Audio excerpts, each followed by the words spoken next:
আসসালামু আলাইকুম রহমতুল্লাহ বারকাতু। ওয়ালাইকুম আসসালাম ওয়া রাহমাতুল্লাহি ওয়া বারাকাতুহু। জি, জি শেখ, আমি মুর্শিদাবাদ থেকে বলছি, ধুলিয়ানের থেকে। জি, বলেন। মাশাআল্লাহ। জি, বলেন। আমার প্রশ্নটা হচ্ছে, জি শেখ, যে আমরা মানে নমাজ টমাজ পড়ি, আবার গুনহারও কাজ গুলা করি, মাঝে মধ্যে হয়ে যায়, মানে জেনে শুনে লয়, মানে করবো না করি তো ও হয়ে যায়। তো এইসব গুনহার কাজ গুলা করাতে যদি মানে তেহরি ধরা মৃত্যু হয়ে গেল, তো নেক আমল আছে, এরকম গুনহারও কাজ আছে।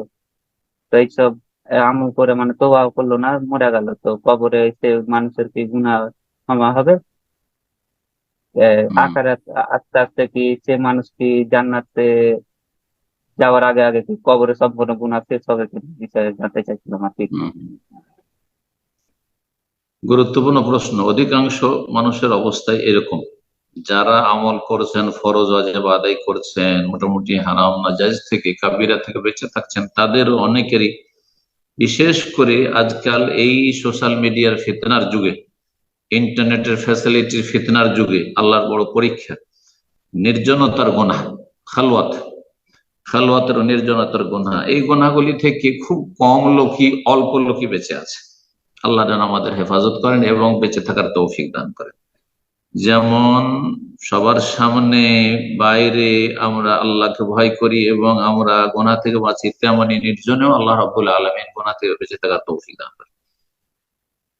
বলছেন যে আমরা অনেকে গুনাহ করি, এ কথা বলবেন না, বরং গুনাহ করবেন না ইচ্ছে করে, যথাসাধ্য সর্বাত্মক চেষ্টা করবেন।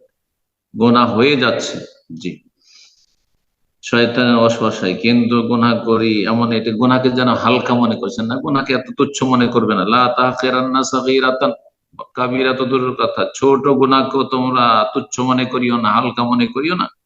ইন্নাল জিবালা মিনাল হাসা, কবি বলছেন যে বড় বড় পাহাড় পর্বতমালা কিন্তু ছোট ছোট অনেকগুলি কঙ্করের সমষ্টি।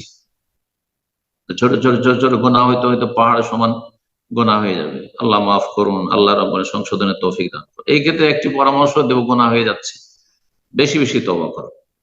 তওবা লাজিমুল ইস্তিগফার, সব সময় আপনি প্রতি আপনার কয়েক মিনিটে আস্তাগফিরুল্লাহ ওয়া আতুবু ইলাইহি, আস্তাগফিরুল্লাহ ওয়া আতুবু ইলাইহি, কথায় কথায় 5 মিনিট 10 মিনিট হলে আস্তাগফিরুল্লাহ ওয়া আতুবু ইলাইহি অভ্যাস করে নেন। ইস্তেগফার যদি করেন, দিন দুনিয়ার সার্বিক উপকারিতা রয়েছে। ইস্তেগফার যদি করতে থাকেন, তো আল্লাহ রাব্বুল আলামিন বিশেষ রহমত হবে যে শেষ অবস্থায় আল্লাহ রাব্বুল আলামিন খালেস তওবা নসিব করে দিবেন। তারপরে মুজাহাদা করা জরুরি, নাফসের বিরুদ্ধে। মন চলে যাচ্ছে ওইদিকে, শয়তান নিয়ে যাচ্ছে, তো শয়তানের বিরুদ্ধে জিহাদ করতে হবে। নাফসের বিরুদ্ধে যে কুপ্রবৃত্তি রয়েছে, কুপ্রবৃত্তির বিরুদ্ধে আমাদেরকে মুজাহাদা, সর্বাত্মক জিহাদ করতে হবে। এইগুলো হচ্ছে আসল জিহাদ। তো যে জেহাদ করাতে কোনো বাধা নেই। আমি আমার নফসকে কন্ট্রোল করব, আমি লাগাম লাগিয়ে রাখবো, আমি গুনার দিকে যেতে দেব না, আমি শয়তানের নাফরমানি করবো। শয়তান সামনে এসে জবরদস্তি ধরে না, মানুষ যেমন ধরে নিয়ে হাত পা বেঁধে দেয় জালেম, তেমন শয়তান কিন্তু বাঁধতে আসে না। শয়তান শুধু প্ররোচিত করে, শয়তান ওয়াসওয়াসা দিতে থাকে। সুতরাং শয়তানের নাফরমানি করুন, আল্লাহর আনুগত্য করুন, শয়তানের বিরুদ্ধে লড়াই করুন, নফসে আম্মারার বিরুদ্ধে লড়াই করুন। আল্লাহ তৌফিক দান করুন।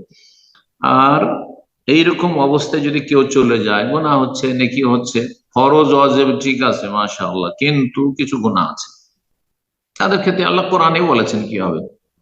ওয়াখারুন, আল্লাহ বলছেন এক শ্রেণীর লোক আছে, কিছু লোক, খালাতু আমালান সালিহান ওয়া আখারা সাইয়্যান, তারা আমালে সালেহ নেক আমলও করেছে, ওয়া আখারা সাইয়্যান, আর কিছু গুনাহও করেছে।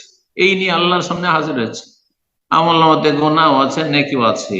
তাদের ক্ষেত্রে আল্লাহ বলছেন আসাল্লাহু আইয়াতুবা আলাইহিম, আশা করা যায় যে আল্লাহ তাদের তওবা কবুল করবেন, তাদেরকে ক্ষমা করে দিবেন। সুবহানাল্লাহ। আসাল্লাহু আইয়াতুবা আলাইহিম, ইন্না রাহমাতি সাবাকাত আলা গাযাবি। আল্লাহ বলছেন হাদিসে কুদসিতে, আমার রহমত আমার ক্রোধের ওপর, রাগের ওপর প্রাধান্য পেয়েছে। সুতরাং একদিকে গুনাহ রয়েছে, আর একদিকে নেকি রয়েছে, তো নেকির পাল্লাকে আল্লাহ ভারী করে দিবেন। সুতরাং আল্লাহ তওবা কবুল করবেন, ক্ষমা করে দেবেন। তবে দুনিয়াতে যারা গুনাহ করে আর গুনার পরিমাণ এরকম বাড়তে থাকে, তাদের দুনিয়াতে কিছু ধাক্কা দিয়ে গুনাহ আল্লাহ মাফ করান।